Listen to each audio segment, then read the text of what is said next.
وَلَقَدْ يَسَّرْنَا الْقُرْآنَ لِلذِّكْرِ فَهَلْ مِن مُّدَّكِرٍ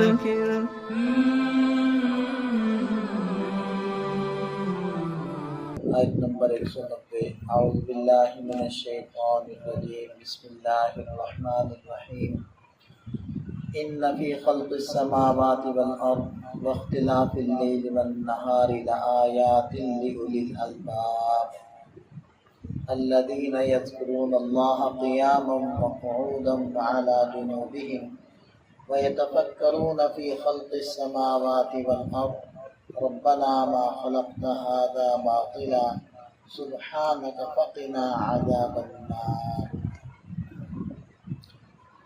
یہ سورہ آل عمران کی عظیم ترین آیات ہیں۔ جس رات یہ آیات نازل ہوئی، حضرت عائشہ صدیقہ رضی اللہ عنہ روایت فرماتی ہیں کہ نبی پاک صلی اللہ علیہ وسلم تشریف لائے اور لحاف کے اندر میرے ساتھ لیٹ گئے، لیکن پھر اٹھ کر تشریف لے گئے اور آپ علیہ السلام نے نیت باندھی، کھڑے ہو کر قرآن پڑھنے لگے اور اس میں روتے رہے۔ رکوع کے اندر بھی یہی کیفیت رہی، سجدوں کے اندر بھی یہی کیفیت رہی، اتحیات میں بیٹھ کر بھی آپ علیہ السلام کی یہی کیفیت رہی۔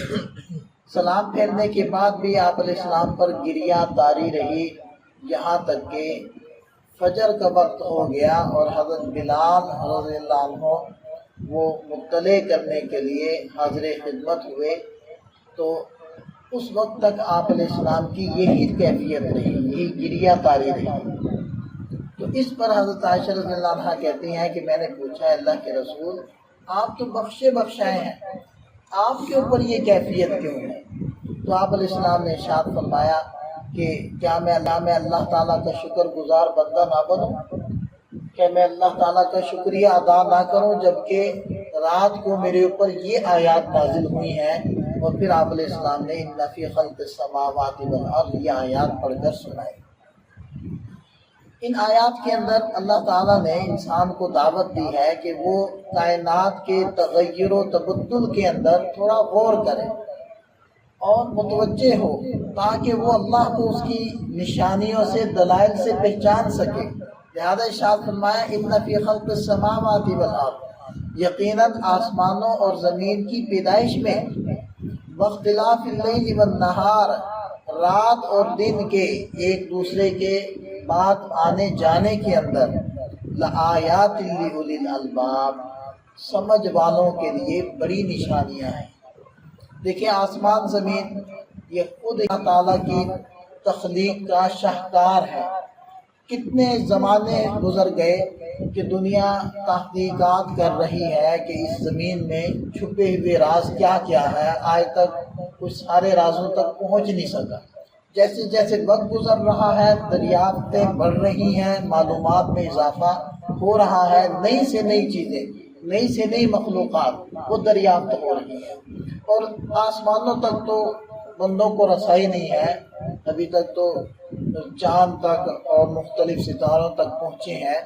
آسمان کی بلندیاں وہاں تک تو بندہ پہنچ ہی نہیں سکتا، لیکن جہاں تک پہنچ پایا ہے اور جہاں تک دیکھ پایا ہے وہ فاصلے اور وہ اجرام سماوی، وہ انسان کی عقل کو حیران کر دینے والی چیزیں ہیں۔ یعنی انسان کی عقل ختم ہو جاتی ہے، وہ حیران پریشان ہو جاتا ہے کہ اتنی بڑی کائنات اللہ نے بنائی ہوئی ہے۔ اور رات دن یہ ہر آدمی دیکھ رہا ہے کہ رات آتی ہے تو کیسے اندھیرا چھا جاتا ہے، پھر دن آتا ہے کیسے روشنی آ جاتی ہے، اور پھر رات بڑی کبھی دن بڑے، اور بعض علاقوں کے اندر راتیں بڑی ہیں 6 مہینے، اور بعض علاقوں کے اندر پھر ان علاقوں میں یعنی کہ جو قطبین کے قریب علاقے ہیں، قطب شمالی ہے، قطب جنوبی ہے، تو اس کے قریب جو علاقے ہیں وہاں اگر سورج قریب ہے تو پھر 6 مہینوں کا دن رہے گا، اور اگر سورج قطب جنوبی کی طرف نکل گیا تو پھر 6 مہینوں کی رات آ جائے گی۔ تو یہ دنوں کا اور بڑا چھوٹا ہونا اور رات دن کا آنا جانا، ان سب میں لآیات لأولی الالباب، سمجھ والوں کے لیے نشانیاں ہیں۔ وہ اس میں غور و فکر کریں، ان کو تھوڑا سا سوچیں کہ یہ کتنا بڑا اللہ تعالیٰ نے ایک نظام چلایا ہوا ہے، اور یہ ظاہری بات ہے یہ نظام ایسے بیکار میں تو نہیں اللہ نے بنایا۔ انسان چھوٹا سا بھی کوئی کام کر رہا ہے دنیا کے اندر، کوئی بھی کام کیے جا رہے ہیں، وہ بیکار تو نہیں ہو رہے، آخر اس کا کوئی پرپز ہوتا ہے، کوئی مقصد ہے۔ تو اللہ تعالیٰ نے اتنا بڑا محیر العقول سسٹم بغیر کسی فائدے کے بنا دیا، تو انسان سوچے اور کرے تو اس کو سمجھ آئے گی کہ نہیں، بیکار نہیں ہے، یہ سارا نقشہ انسان کے لیے اللہ نے بنایا۔ اور جب اتنا بڑا نقشہ بیکار نہیں ہے تو انسان بھی تو فضول اور بیکار نہیں۔ کیا انسان کی زندگی کا مقصد یہی ہے دنیا میں آئے، کھائے پیے، گھر بنائے، بچے پیدا کرے اور دنیا سے چلا جائے؟ صرف یہ مقصد ہے؟ یہ تو کوئی بات نہ ہوئی۔ یہ تو حیوانات بھی کرتے ہیں، جنگل کے جانور بھی کھانا کھاتے ہیں، سوتے ہیں، اور اپنے تئیں کچھ نہ کچھ وہ گھر بھی بناتے ہیں، ٹھکانہ بھی بناتے ہیں، ان کی بھی بچے ہوتے ہیں۔ تو یہ سارے کام تو حیوانات بھی کرتے، چڑیا کو آپ دیکھیں وہ بھی پانی میں نہا رہی ہوتی ہے۔ تو پھر انسان اشرف المخلوقات ہے، اور اس کو اللہ تعالیٰ نے عقل سمجھ دی، ناطق بنایا، بول سکتا ہے، معافی ضمیر کو بیان کر سکتا ہے، سب سے اشرف بنایا۔ تو اس کی زندگی کا مقصد بس یہی ہے کھائے پیے اور دنیا سے رخصت ہو جائے؟ نہیں، یہ مقصد نہیں ہے۔ یہ مقصد اللہ تعالیٰ نے انسان کے پیدا کرنے کا مقصد بار بار قرآن کریم میں ذکر فرمایا ہے کہ رب کو پہچاننا اور اس کو راضی کر کے آنا، یہ انسان کی تخلیق کا مقصد ہے۔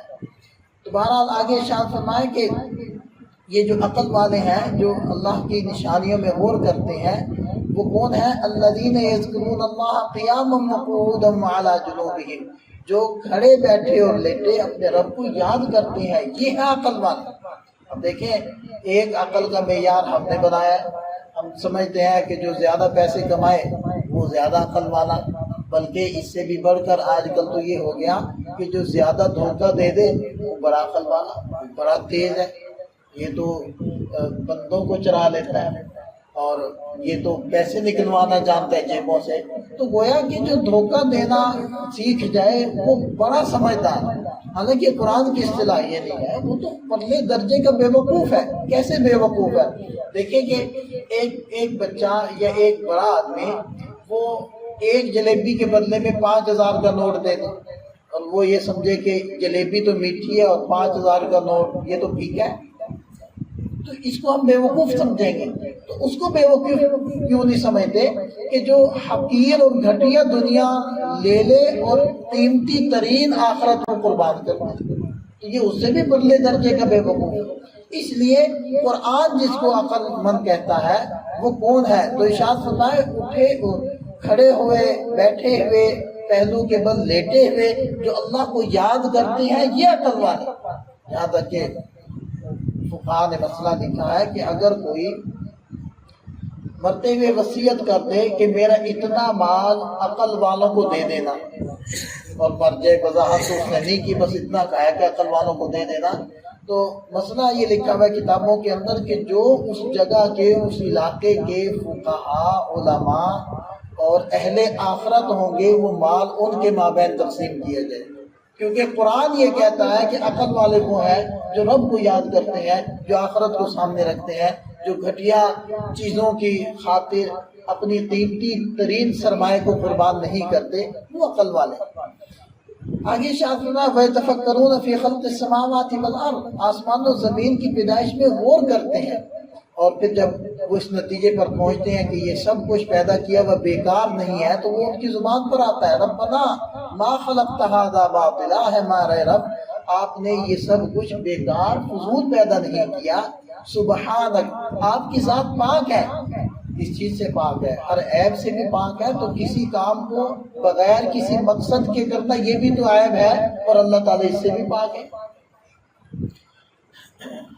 حکیم کا ہر فعل وہ حکمت سے معمول ہوتا ہے، حکمت سے بھرا ہوتا ہے۔